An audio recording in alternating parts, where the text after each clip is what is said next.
Gary Nickerson. And I'm Quinn Taggart. And this is Outside My Window. Our chat today is with Frank Grant, the director of Yarmouth Recreation. So, getting right to it, Recreation is a shared service between the municipality of Yarmouth and the town of Yarmouth. So, Frank, can you tell us how that works? We are a shared service. Even though we are municipal employees, we follow all the bylaws and policies and more human resource things with the municipality of the District of Yarmouth.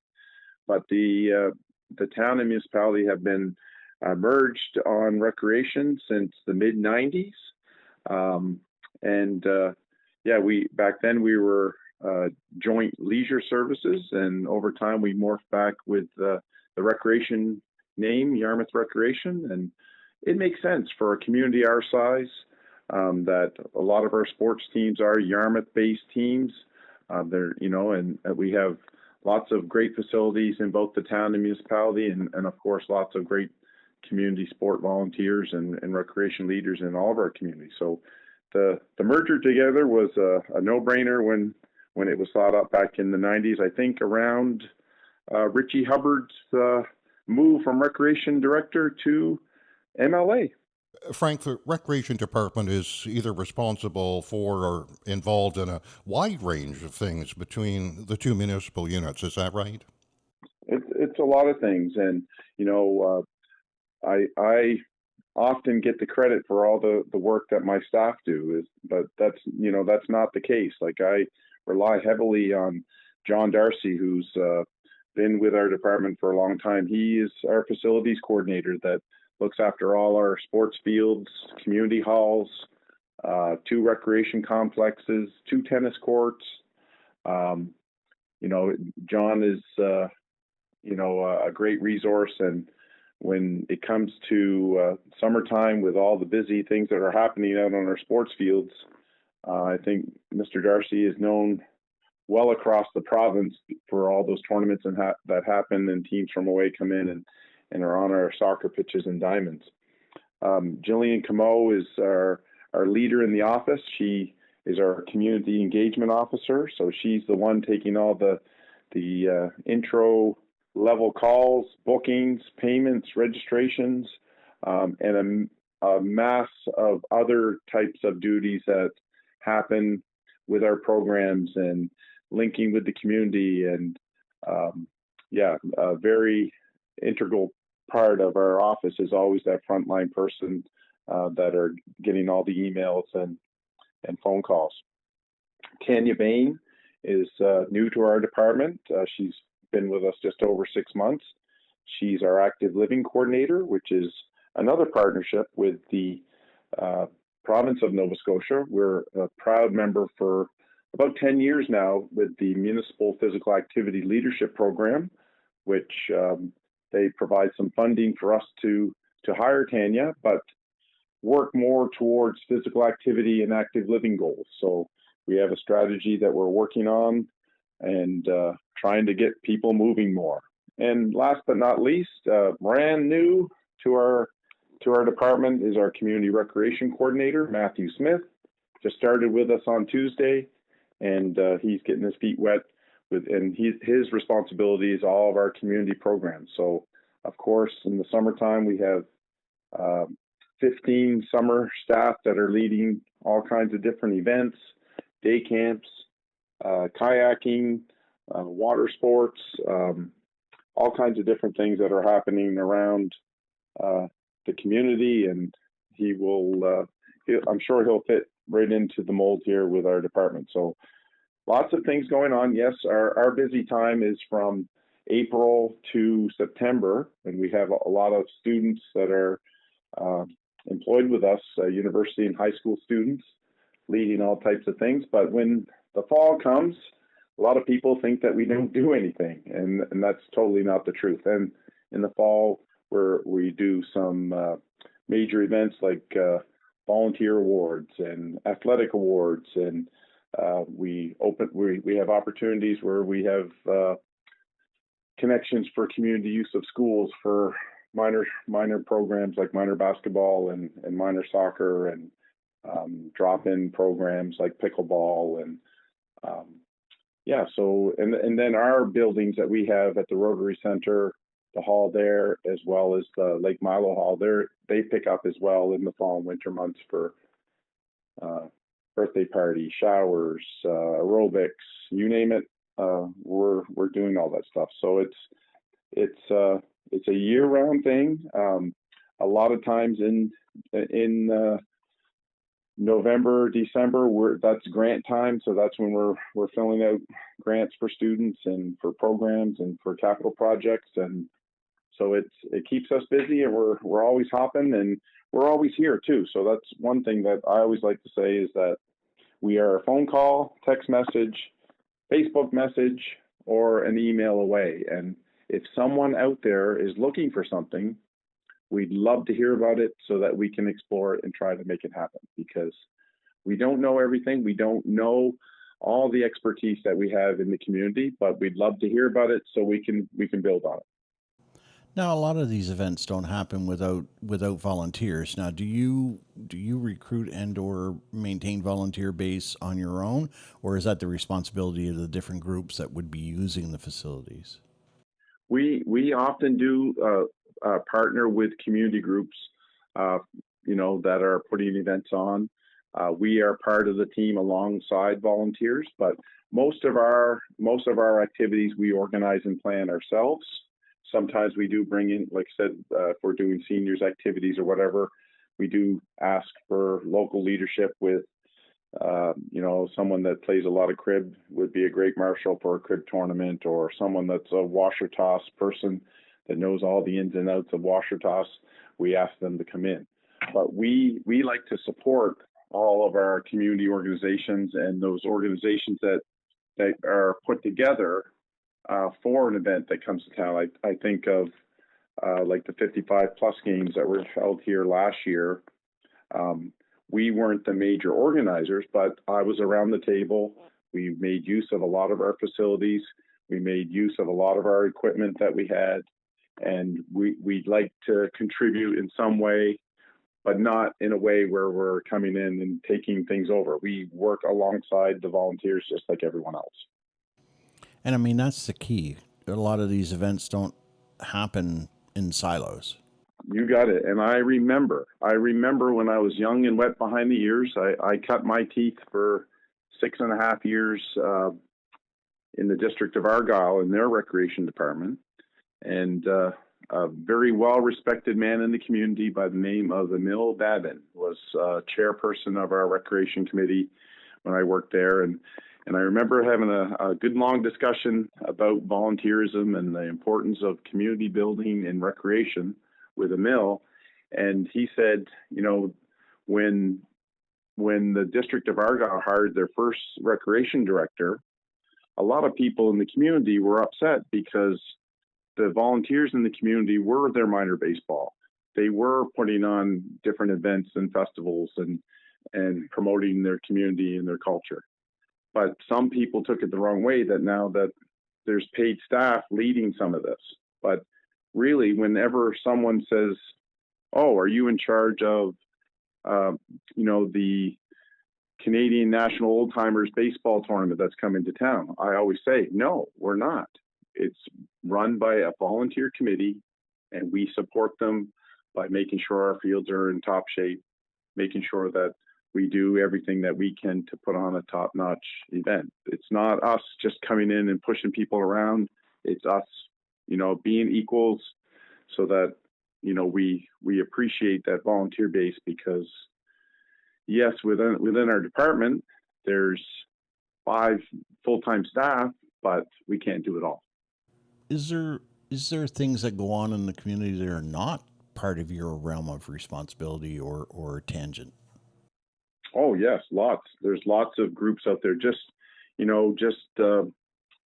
thinking of summer day camps. Like,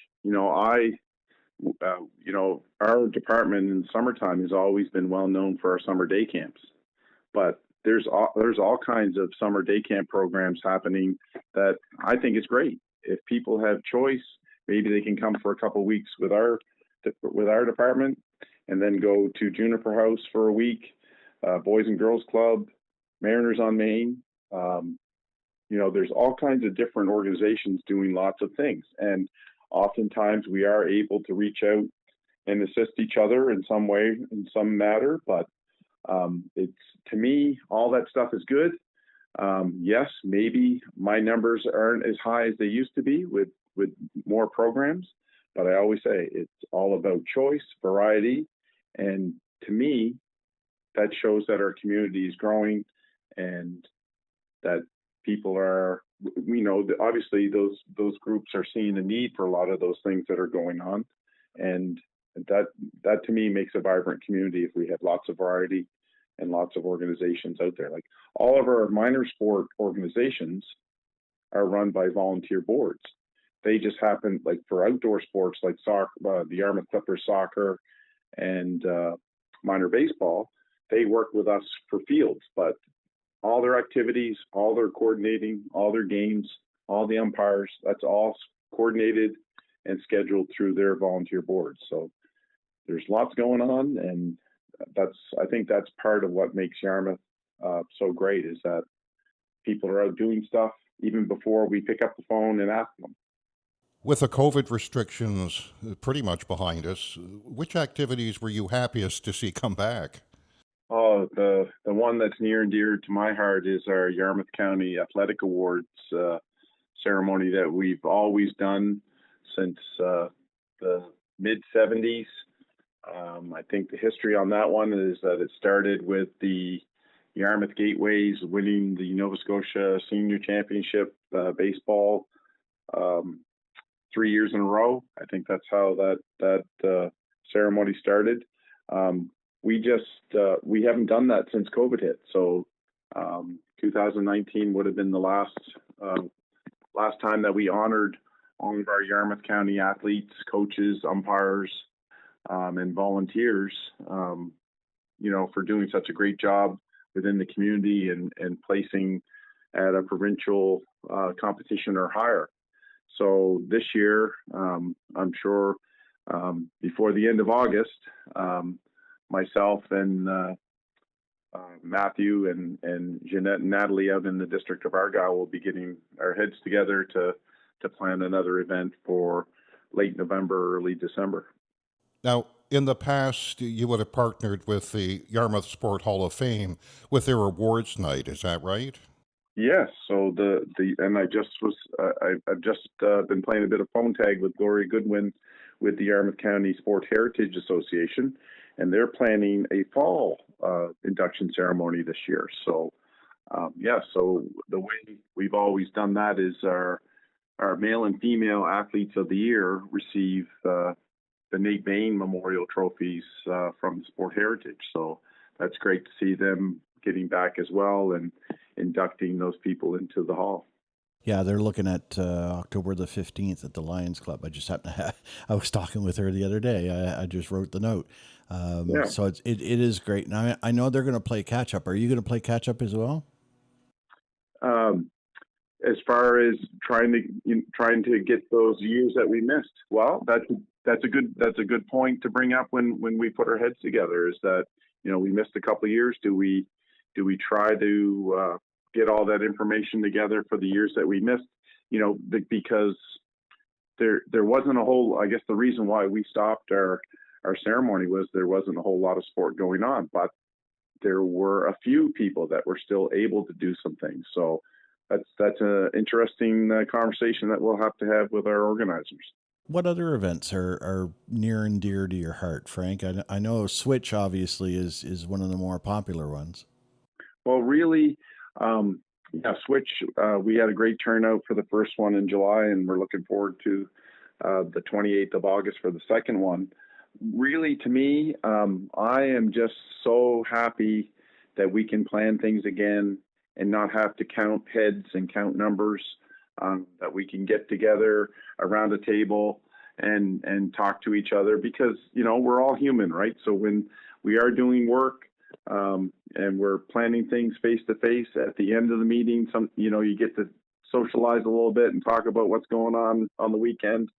So I'm just happy that, that all the COVID restrictions are behind us and that we can plan events. And if 25 people show up, It's a great event, but if 250 people show up, then, that's awesome. Now, as we air this episode, it's August 19th. Tomorrow, you have an amazing race event planned. Yes. So we're getting lots of interest coming in now, lots of questions being asked. So the Yarmouth Sea Fest did an amazing race, and I heard it was a great success. Um, my summer staff were mentioning to me, it's like, well, we can't do an amazing race because one was already done. But the way we've always done our amazing race, well, I shouldn't say that. During COVID, we did do one similar to the Seafest one, where cars were used to go from place to place. But because we are a recreation department, because we try to promote physical activity, then ours is a little bit different. There's a fitness component to it, so it's all on foot and running from place to place, doing different activities. So that's the little bit of difference, is that it's more of a foot race and challenge rather than kind of like a car rally type of thing. So yeah, so August the 20th is the date for the amazing race, and it's I guess by the time this airs, it'll be happening. So yeah, looking forward to a great turnout. And then on August 21st, you've got the beach volleyball planned. Yeah, so we're getting some interest in the beach volleyball, partnering with some folks up at St. Anne's University that I guess they've been playing, some beach volleyball on a lot of weekends, going in, setting up nets and playing. So hoping that their summer of play can end by having a fun tournament with some prizes. So if there's any interest out there, they can contact our department for more information. Does Special Olympics partner with you guys as well? Special Olympics is another separate organization. So they have in the past used some of our buildings for different events and that sort of thing, but they've got their own volunteer committee locally, and I heard that we just had a championship bocce ball team that we've definitely got to make sure they get on the list for Yarmouth County Athletic Awards in the fall. Excellent. And I mean, we've always done well in Special Olympics. Oh yes, that to me, that's one of the highlights of the night at the ceremony is when we have a large contingent of Special Olympians. Now we chatted a little bit about the Switch event, which was there's another one coming up. When was the date on that one again? Late August, wasn't it? Yep, the last Sunday in August, August the 28th. And that'll be the last one for the year. There's no fall one planned. No, we decided that July and August were the best weather dates, and when we've gone into September and October, we've had some issues with wind and some displays, being blown away, or canopies taking flight. So July and August are the two events for Switch, and I think there's some other cool events coming up. I think there's a J Strong ball hockey tournament event coming back in September. So the street will be closed again for different things. Well, and I remember was it Play On Sports that did a ball hockey tournament here at one point? Yes, yep. The big national event was hosted here. Gee, that's probably 10 years ago now. I remember I was away for work, and I remember because our office was on the ground floor of the Trask building, that a lot of our staff were just gazing out the window watching them play. Yeah, it was quite an event, and we had national coverage, and that national event, of course, stopped during COVID, and I've been fortunate to be on a few Zoom calls that it's not going away. The organizers will be back. I think they had some problems with securing some funds just because of the uncertainty with COVID, and I'm safe to say that I'm allowed to say this, is that one of the major sponsors that's lined up, without saying who it is because things may have changed since that last call was on, was a participant in the Yarmouth National event and was blown away by Yarmouth, Nova Scotia's hospitality. And he said during the call that if they ever got to the point where they could get their funding back in place and do this again, that they wanted to come back to Yarmouth. So that just shows you, how people are here, how friendly we are, how welcoming we are, and how top notch we are as far as planning. And that seems to be a theme that I hear. People are kind of skittish. Can Yarmouth really host this kind of event? And, it's a small place. We've never really gone to a place that small before. Heard comments similar to that for things like Communities in Bloom and the TMAC conference and a few of the other ones. But boy, when they get here, we can show people a good time. Well, we've got, we're fortunate that, we have lots of people that are willing to give up their time. They've done numerous different types of events before. So with a little bit of twist and a little bit of a turn, then they can, run a ball hockey tournament or a baseball tournament or there's a national curling event coming up again. And, I think of all of those sport organizations, in my experience, anytime an opportunity has come up to apply for something like that, they've never said no. And we've got a great tourist association led by Neil McKenzie. That's part of their mandate is to be watching for these bids that come up, whether, they're not all sport related, because we know how successful Nova Scotia Music Week was when it was held here in Yarmouth. And I'm sure Neil's chomping at the bit to get that back here. But another thing that I think of is that we have an events company here in Yarmouth. We have Mile East Productions that Rick and Candace are always behind those large, big events in some capacity. And that's another big support to all those community volunteers out there. So, it sets up perfect for a lot of things that are coming. And like I said, when there is a major event happening where they've got the big registration desk set up and they're handing out T-shirts, when you go to one event, whether it's baseball or curling, you often see the same people, and it's great. The Mariner Center Media Group is involved with the curling, of course, because that's where it is. And that's another side of it as well. Is we've got a full production setup available for live streaming and the like, which is a bonus. Not all communities certainly have that kind of technology available.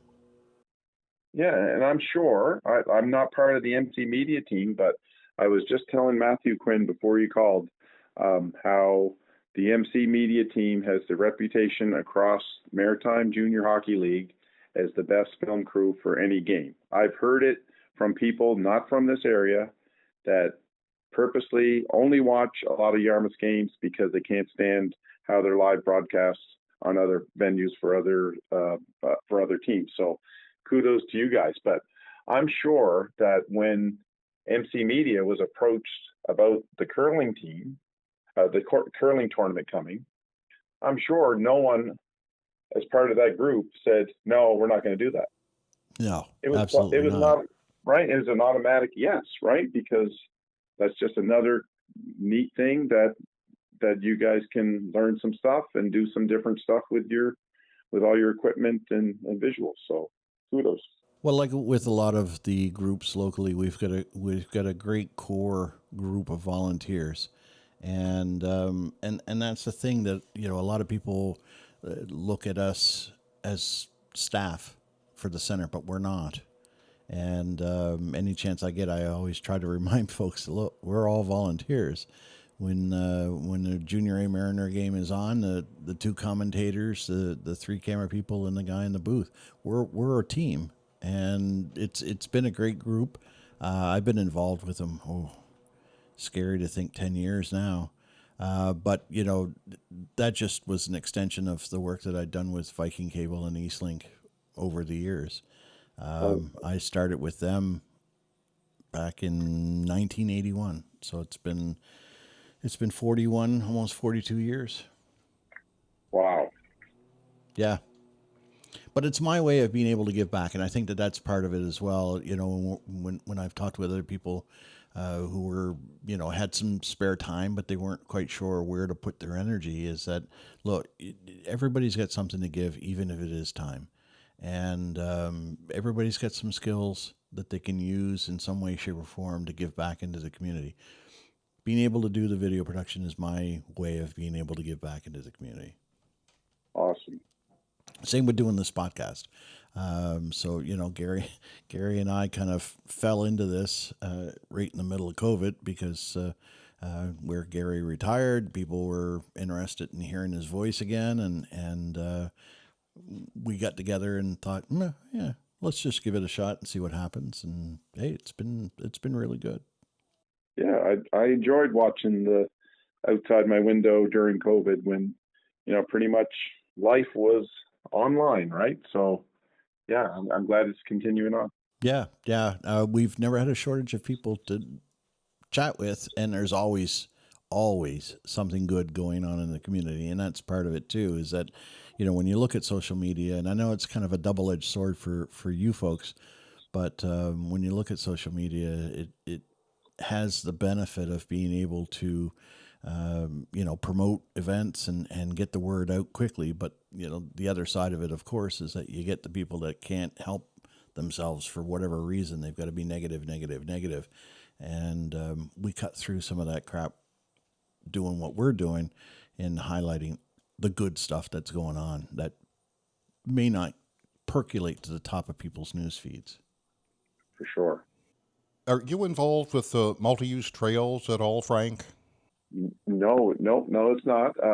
Again, ode to the volunteers, Yarmouth County Trail Development Association. They have around 90 kilometers of abandoned rail line trail that they own and maintain, and it's all done by volunteers. And kudos to them for staying together for all these years. And Ron Day has led that group for, it's got to be over 20 years. I remember the first meeting when the province was looking to give permission to local communities for their portions in their areas, and Ron Day was there, I think, as an employee with Natural Resources at the time, and Ron's always had an interest in these trails, and they've built them up, and can't thank them enough for all the hard work and sweat that they put on those trails. And where would we be without them is what I often think of. And we rely heavily on volunteers and their volunteer use of their tractors, graders, whippersnippers, mowers, all that stuff. Dragon boating seems to be another one that's kind of taken off a little bit. Now, of course, that's run out of the Milo Club, right?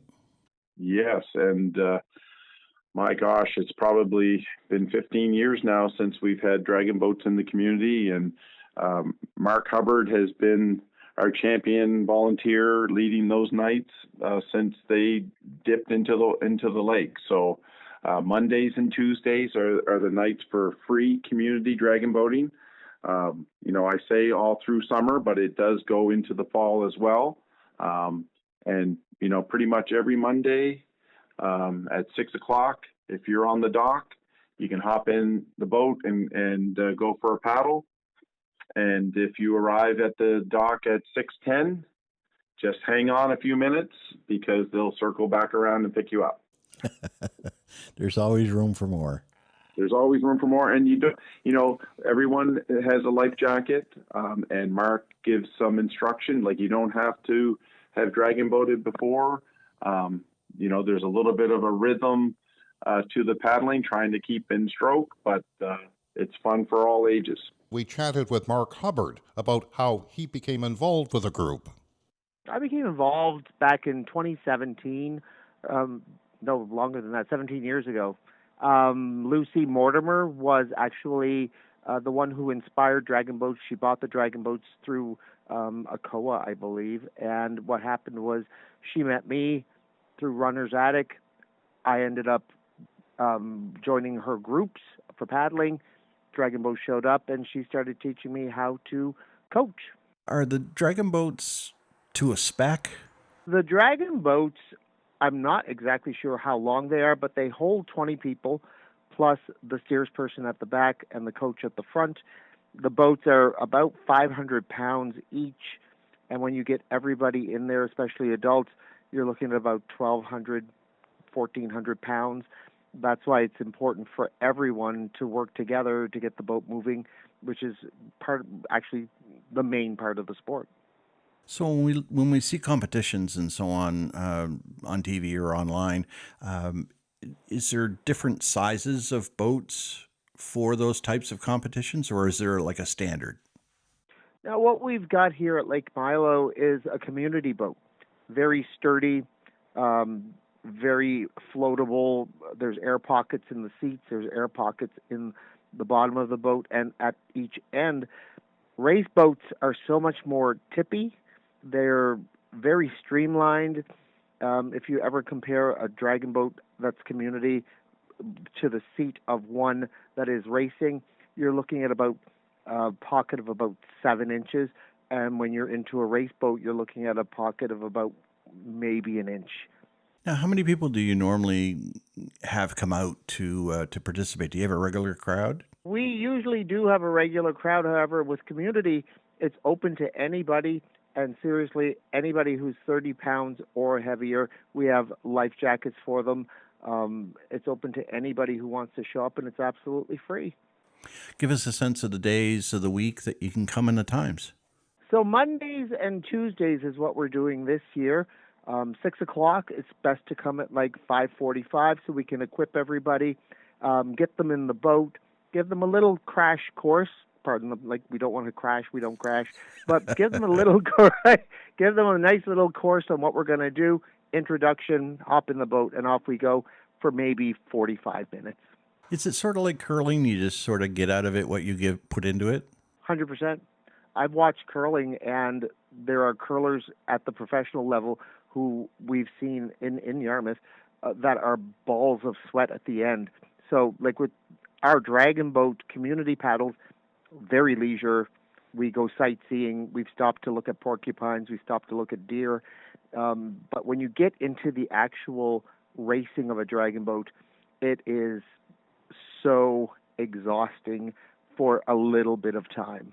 It's a full body workout too. It's not, I mean, I know you're sitting, but it really is a full body workout.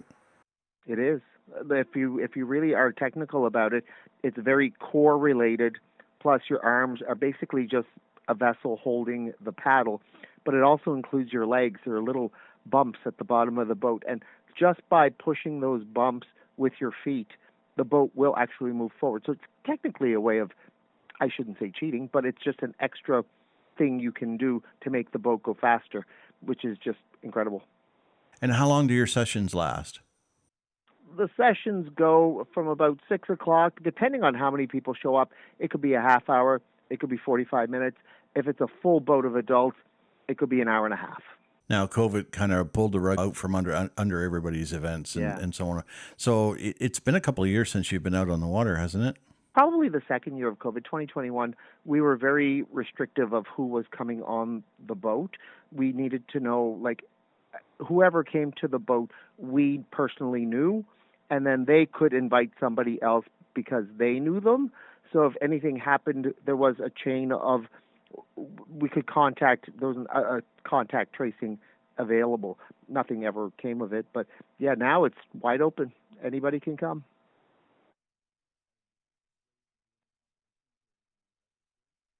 No, pretty much all the competitions have been canceled, postponed.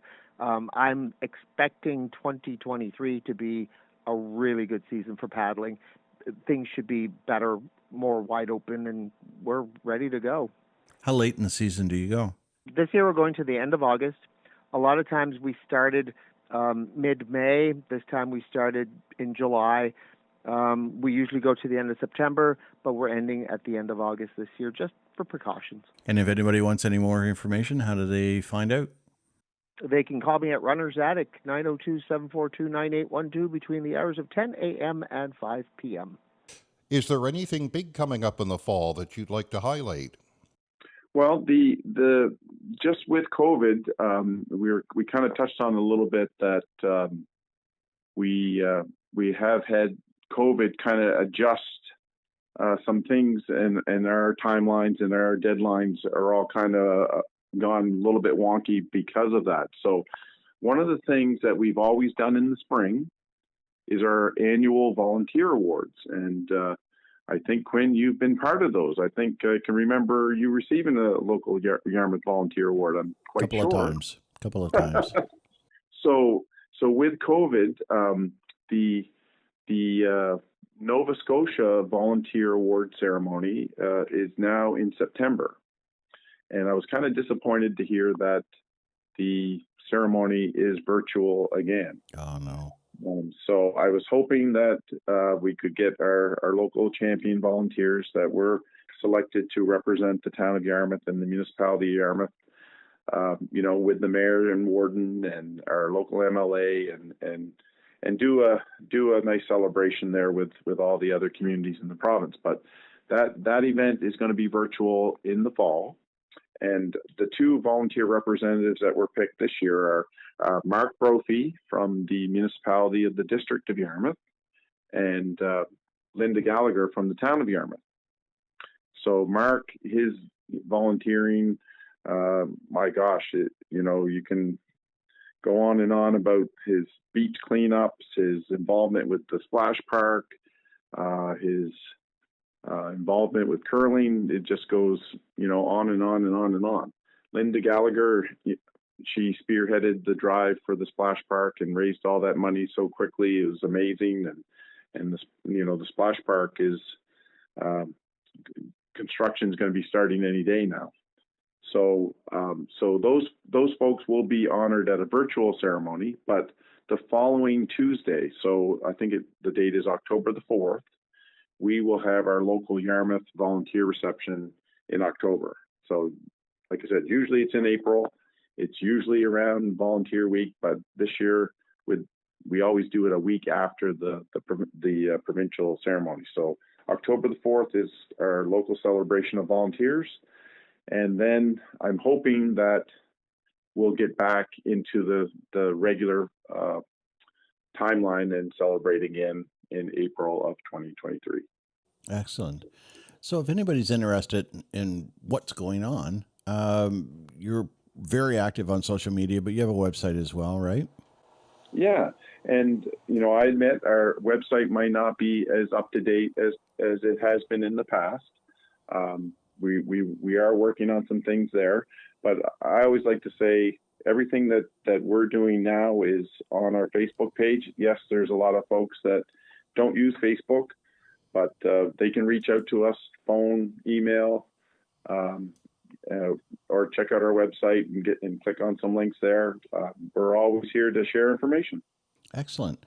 Any last words, Frank?